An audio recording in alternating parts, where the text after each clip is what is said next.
الحمد للہ وکفا والصلاة والسلام علی عباده الذین اصطفى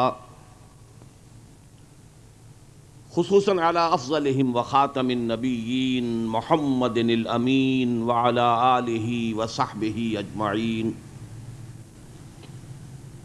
اما بعد فقد قال اللہ تبارک وتعالی کما ورد فی سورة الصف: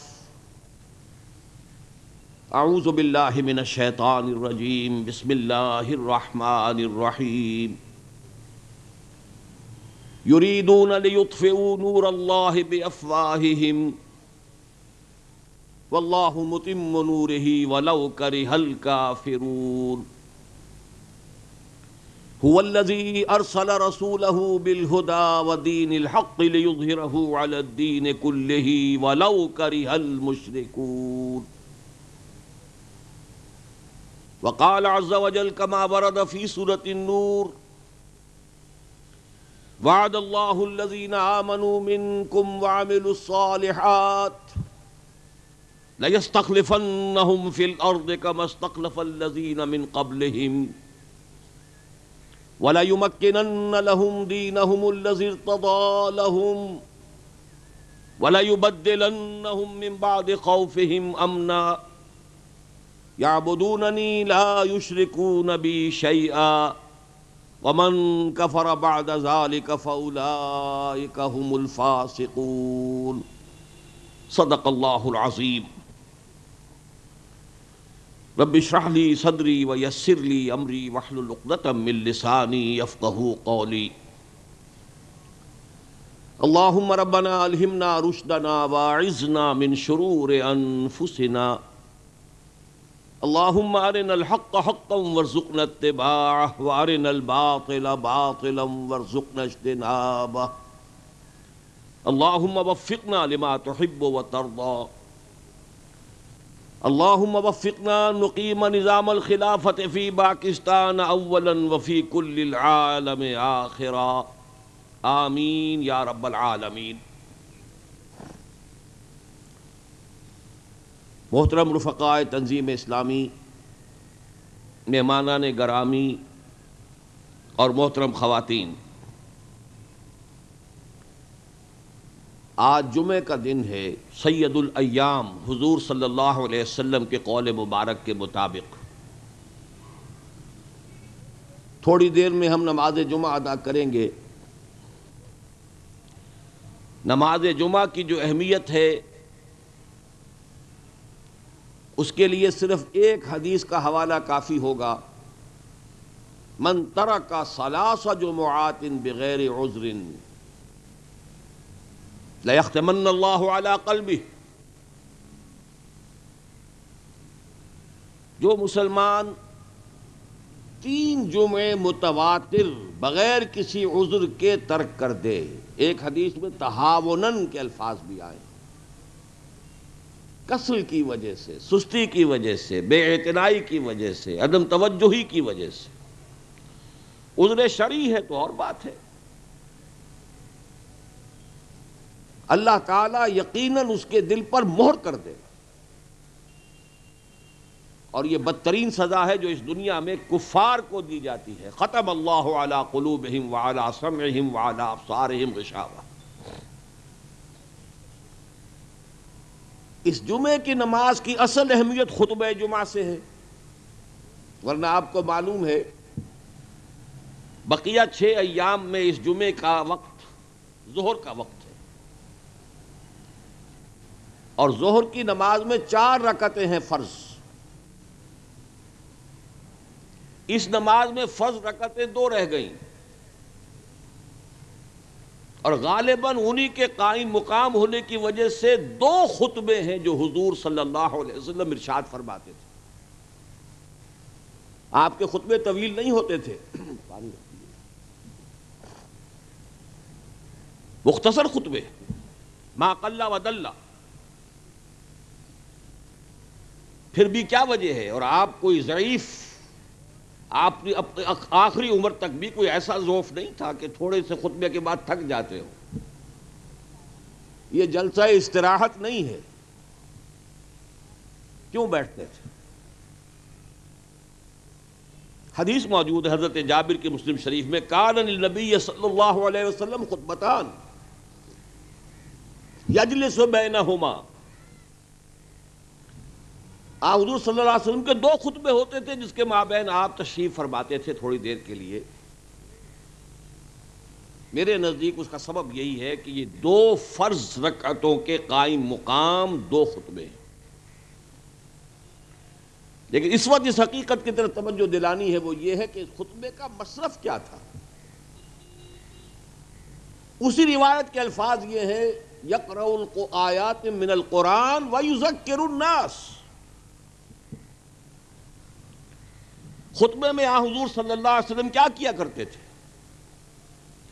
قرآن حکیم کی آیات پڑھا کرتے تھے اور لوگوں کو یاد دہانی کراتے تھے، تذکیر، یذکر الناس۔ بس اسی کے ساتھ جوڑ لیجئے کہ یہی وجہ ہے کہ جن نمازوں کے ساتھ خطبہ ہے، عیدین کی نماز اور جمعے کی نماز،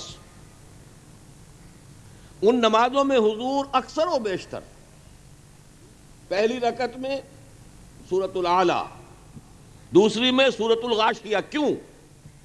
آخر ہر شے کا، اس انتخاب کا کوئی سبب تو ہوگا۔ فعل الحکیم لا یخلو عن الحکمہ، کسی حکیم انسان کا کوئی فعل بھی حکمت سے خالی نہیں ہوتا، تو حضور کا کیا یہ فعل مبارک جو ہے حکمت سے خالی ہو سکتا ہے؟ دونوں میں قدر مشترک یہ ہے کہ تذکیر کا حکم، فذکر فإنما أنت مذکر لست علیہم بمسیطر، فذکر ان نفعت الذکریٰ سیذکر من یخشیٰ۔ اے نبی تذکیر کرتے رہیے، تذکیر کرتے رہیے، تذکیر اور یاد دہانی فرماتے رہیے، آپ کا کام یہی ہے۔ آپ اس سے دل گرفتہ نہ ہو کہ لوگ آپ کی تذکیر سے فائدہ نہیں اٹھا رہے۔ فذکر ان نفعت الذکریٰ سیذکر من یخشیٰ، جس کے دل میں بھی رائی کے دانے کے برابر بھی کوئی خشیت رب ہوگی، وہ آپ کی تذکیر سے فائدہ اٹھا لے گا۔ فذکر انما انت مذکر لست علیہم بمسیطر، آپ تذکیر کیجئے، یاد دہانی کراتے رہیے۔ آپ کا کام صرف یاد دہانی کرانا ہے، آپ ان پر داروغہ بنا کر نہیں بھیجے گئے۔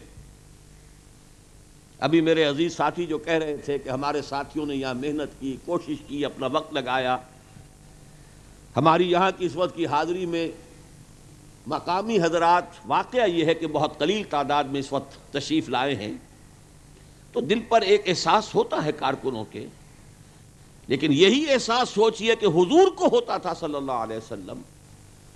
مکی دور میں 13 برس بیت گئے اللہ کے ایک بندے کو دعوت دیتے ہوئے، دعوت دینے والا محمد صلی اللہ علیہ وسلم، خیر البشر، سید الاولین والآخرین، سید الانبیاء والمرسلین، 13 برس اور بمشکل 150 آدمی آپ کی دعوت کو قبول کرنے والے نکلے۔ 13 برس اور ایک شہر، اور محمد جیسا داعی اور مبلغ صلی اللہ علیہ وسلم، وفداء امہاتنا و آباؤنا۔ اسی لیے کہا فذکر انما انت مذکر لست علیہم بمسیطر، آپ کو داروغہ تو نہیں ہے، آپ کے اوپر کوئی ذمہ داری تو نہیں ہے۔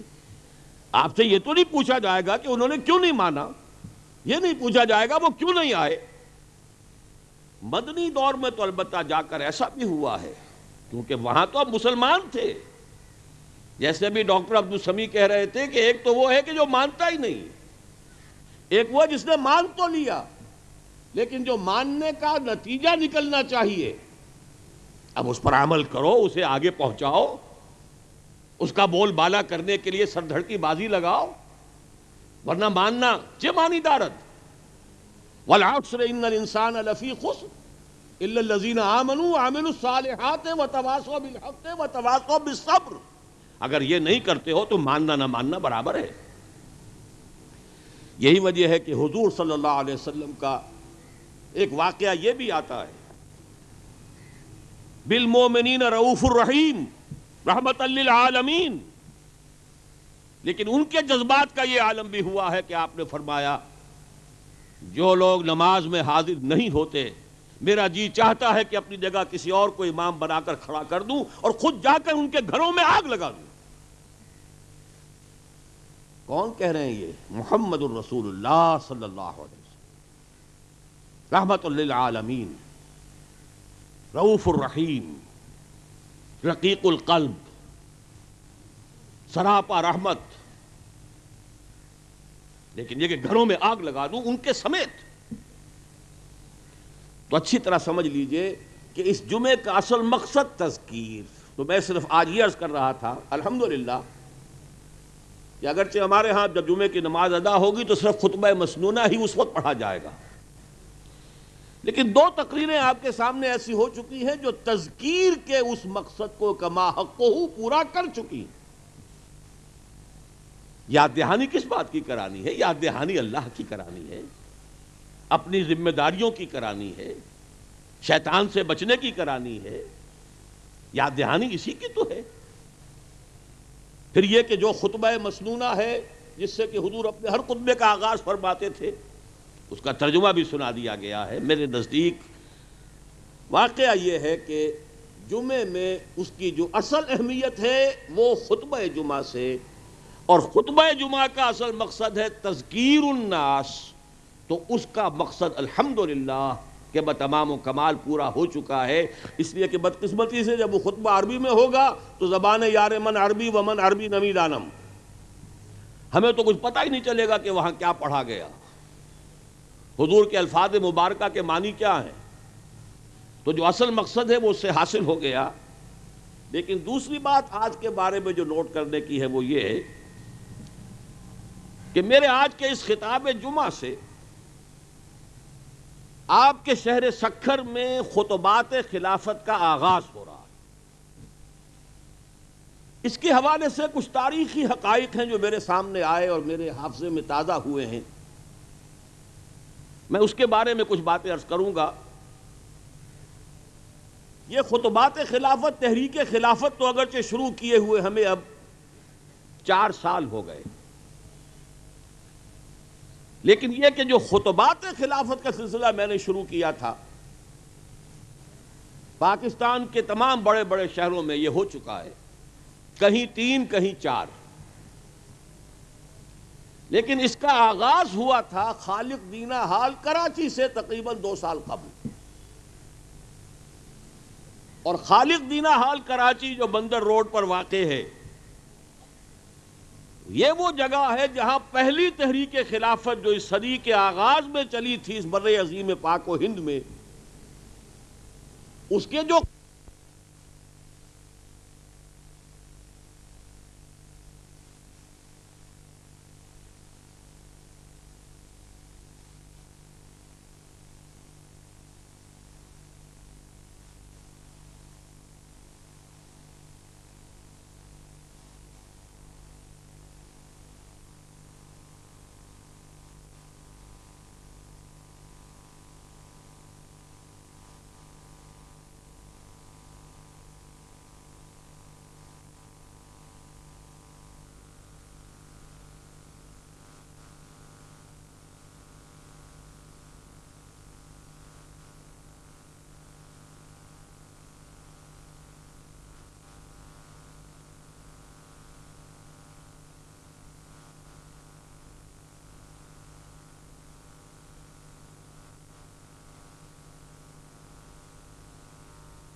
تو میں یہ عرض کر رہا تھا کہ آج آپ کے شہر سکھر میں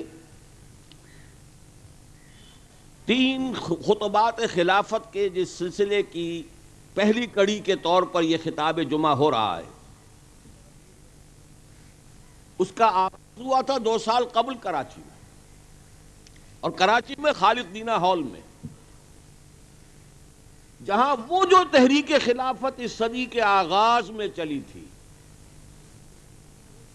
میں سمجھتا ہوں کہ یہاں جو حضرات موجود ہیں ان کی اکثریت تو بہرحال واقف ہے، ہو سکتا ہے کچھ حضرات نوجوان ہوں یہاں کے مقامی جو شاید اس سے واقف ہی نہ ہو سرے سے.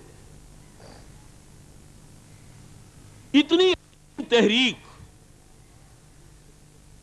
اس صدی میں ہندوستان میں جو دو عظیم تحریکیں چلی، پہلی تحریک خلافت تھی جس سے پورا ہندوستان شمال سے جنوب اور مشرق سے مغرب تک گونج اٹھا، نعرہ خلافت، اور بول محمد علی کی جان بیٹا خلافت پہ دے دو. تحریک اتنی عظیم کہ گاندھی کو شریک ہونا پڑا، ہندو شریک ہوئے، اور بہت سے ہندو اسی تحریک کے دوران مسلمان ہو گئے.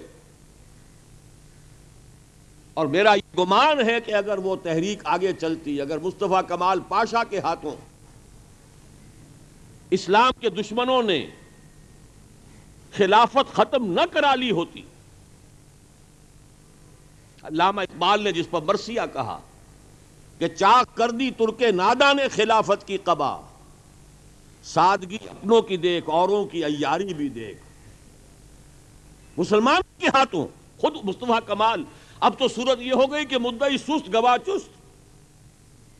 ہندوستان کا مسلمان سر سے کفن باندھ کر تیار ہو چکا ہے، ہجرت کر رہا ہے.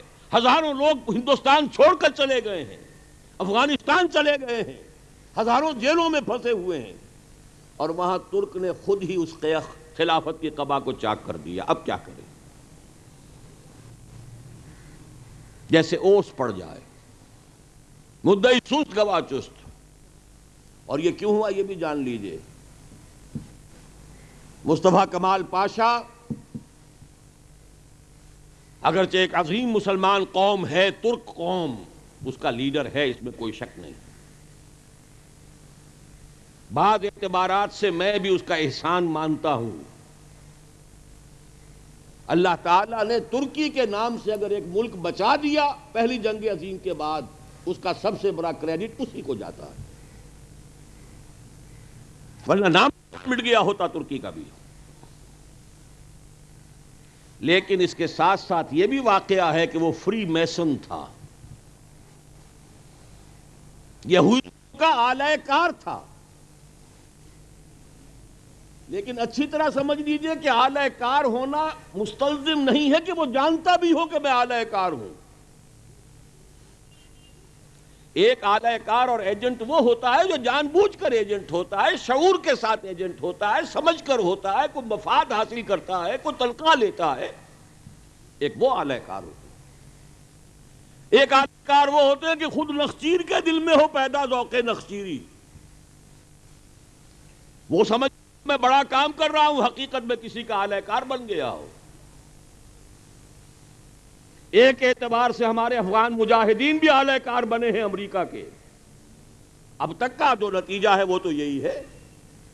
یہ دوسری بات ہے کہ وہاں چونکہ بہت سے لوگوں نے بڑے خلوص کے ساتھ جانوں کی قربانی دی ہے، خیر برآمد ہوگا. لیکن تاحال جو کچھ ہو رہا ہے وہ جہاد فساد بن گیا. کیوں بن گیا؟ کوئی اسباب تو ہے کہ نہیں؟ امریکہ نے اپنے آرک رائیول کو ختم کروا دیا، اپنی عظیم ترین شکست جو اسے ویتنام میں ہوئی تھی اس کا بدلہ چکا لیا.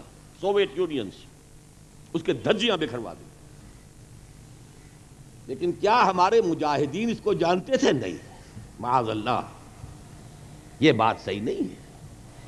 تو اعلی کار دو طرح کے ہیں. اعلی کار وہ جو شعوری ہے، جان بوجھ کر ہے. جیسے آپ نے سنا ہوگا ہمارے علماء جو ہیں نفاق کی دو قسمیں بیان کرتے ہیں. ایک نفاق فی العقیدہ، ایک نفاق فی العمل ہے. عملی طور پر تو منافق ہے ایک شخص، عقیدے میں منافق نہیں. اور ایک شخص وہ جو جان بوجھ کر اپنے کفر کو چھپا کر، اپنے اندر کفر کو مخفی رکھتے ہوئے، کفر ہوتے ہوئے اپنے آپ کو مسلمان ظاہر کرے، وہ شعوری منافق ہے. لیکن ایک وہ ہے جسے پتہ ہی نہیں کہ میں منافق ہوں، ہے منافق. حضور کی حدیث میں آیا ہے آیت المنافق ثلاثن، 3 نشانیاں ہیں جس میں ہے وہ منافق ہے. جب بولتا ہے جھوٹ بولتا ہے، جب وعدہ کرتا ہے خلاف ورزی کرتا ہے، امین بنایا جاتا خیانت کرتا ہے، وہ منافق ہے۔ وَإِن صَامَ وَصَلَّى وَزَعَمَ أَنَّهُ مُسْلِمٌ، چاہے وہ نماز پڑھتا ہو، روزہ رکھتا ہو اور اسے پورا زوم ہو کہ میں مسلمان ہوں، لیکن منافق ہے۔ اسی طرح سمجھ لیجئے کہ مصطفیٰ کمال پاشا فری میسن ہونے کی نیت سے، یہ فری میسن ہو، یہ روٹری کلب ہو، یہ لائنز کلب ہو، یہ فلانے کلب ہو، یہ سب کیا تھے؟ یہ بہبود کے کام ہو رہے ہیں، یہ کوئی غریبوں کی مدد کے کام ہو رہے ہیں۔ ان سب کے پردے میں زائدزم نے اپنا ایک بڑا جال، تہ در تہ جال دنیا میں پھیلایا ہے۔ آرڈر الومناٹی 1776 میں شروع کیا ہے، اور اس وقت یہ جال جو ہے مختلف ان انجمنوں کے ذریعے سے اور سوسائٹیوں کے ذریعے سے پھیلتا چلا گیا۔ بہرحال عرض میں یہ کر رہا تھا کہ خالق دینہ حال میں اس عظیم تحریک، اور بلکہ جو بات رہ گئی، مجھے گمان ہوتا ہے کہ اگر ترکوں نے خلافت کو ختم نہ کر دیا ہوتا اور ہندوستان کی وہ عظیم تحریک خلافت جاری رہتی تو گاندھی بھی مسلمان ہو جاتا، لیکن کیا کرے؟ آپ نے سنا ہوگا اس دور کے بڑے بڑے ہندو لیڈر مسلمان ہونے کو تیار تھے۔ اچھوتوں کا رہنما، کروڑ اچھوت جس کے اشارے کے اوپر امبیدکر مسلمان ہونے کے لیے تیار ہو چکا تھا، کیوں نہیں ہوا؟ وہ اہل تشیع پہنچ گئے، جی ہم نے سنا آپ مسلمان ہو رہے ہیں، آپ کو شیعہ ہونا چاہیے۔ جب آباد کوئی اور پہنچ گیا، کوئی سنی پہنچے، نہیں نہیں شیعہ نہیں، مجھ سنی ہونا۔ انہوں نے کہا بھائی یہ جھگڑے اگر ہے تو میں جہاں ہوں وہیں بہتر ہے۔ تامل کا جو رینیسنس ہوا ہے، جس کو ہم کبھی مدراس کے نام سے جانتے تھے، آج ایک بہت بڑی اسٹیٹ ہے تامل ناڈو، اس کا جب سب سے بڑا جو ہیرو ہے، جس کے مجسمے لگے ہوئے ہر جگہ، گاندھی کا مجسمہ ہوگا تو اس کا بھی ہوگا، اس کا نام اس وقت میرے دل سے اتر رہا ہے، وہ بھی مسلمان ہونے کو تیار تھا۔ بلکہ اس کا حال تو یہ تھا کہ کہیں بھی مدراس میں کہیں سیرت کا جلسہ ہو، محفل میلاد ہو، ممکن نہیں تھا کہ وہ وہاں شریک نہ ہو۔ بہرحال تو حقائق وہ ہیں جو بہت سے حضرات کو تو معلوم ہوگا کہ پتہ نہیں کوئی 1000 سال پرانی کوئی پریوں کی داستان ہے، کوئی کہانیاں ہیں، لیکن یہ کہ خالق دینہ حال میں اس تحریک خلافت کے زعماء پر مقدمہ بغاوت چلا تھا۔ اور یہ ساری داستان مجھے کیوں یاد آئی؟ یہ جو شہر سکھر ہے، اس کا ایک ماحول ہے، اس ماحول کا بڑا گہرا تعلق ہے اس تحریک خلافت سے بھی، ریشم مال کی تحریک سے بھی، وہ سارے دیوبند کے ساتھ رشتہ۔ یہ ماحول کا لفظ اس لیے میں استعمال کر رہا ہوں کہ اگر